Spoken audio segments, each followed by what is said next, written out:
ইন্না আশাদ্দান নাস আদাওয়াতাল লিল্লাযীনা আমানুল ইয়াহুদা ওয়াল্লাযীনা আশরাকু। মুসলমানদের ইমানদারদের চরম শত্রু হচ্ছে ইহুদি এবং মুশরিকরা।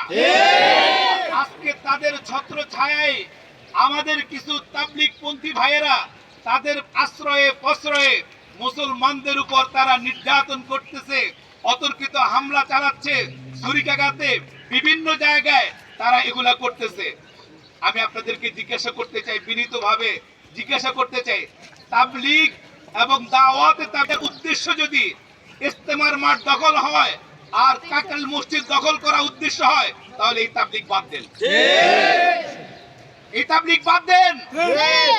যদি জায়গা দখল করা উদ্দেশ্য হয়, এই তাবলীগ করার জন্য আল্লাহর রাসূল বলেন নাই, এই তাবলীগ করার জন্য আল্লাহর রাসূল মার খান নাই। আমার বন্ধুগণ, একটা গল্প বলি, শুনেন। হাতি শুয়ে রয়েছে রাজার বাড়ির সামনে, ব্যাঙ একটু পর পর যায় হাতির মাথায় একটা লাথি দিয়ে আবার সেই জায়গায় এসে বসে। রাজা এটা অনেকক্ষণ যাবত দেখতেছে। এরপরে উজিরকে জিজ্ঞাসা করলো, উজির, ব্যাঙের কি সাহস যে আমার হাতির মাথায় বারবার লাথি মারে আবার সে একই জায়গায় বসে? ঘটনাটা কি একটু তদন্ত করে দেখো।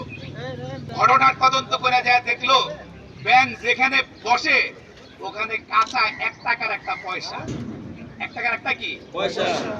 তখন রাজা বুঝলো যে না, এটার গরমে ব্যাঙ টিকতে পারতেছে না, এটার গরমে ব্যাঙ আমার এত বড় হাতির মাথায় কি করে লাথি মারতেছে। আজকে ইহুদিদের টাকার জোরে মুসলমানের ভিতরে মুসলমান ভাইদেরকে তারা খুন করতেছে। এই জন্য হয়তো তারা বুঝতেছে না যে তৃতীয় আরেকটা শক্তি নিয়ে তারা এদেশে এসেছে। 2014 সাল থেকে তারা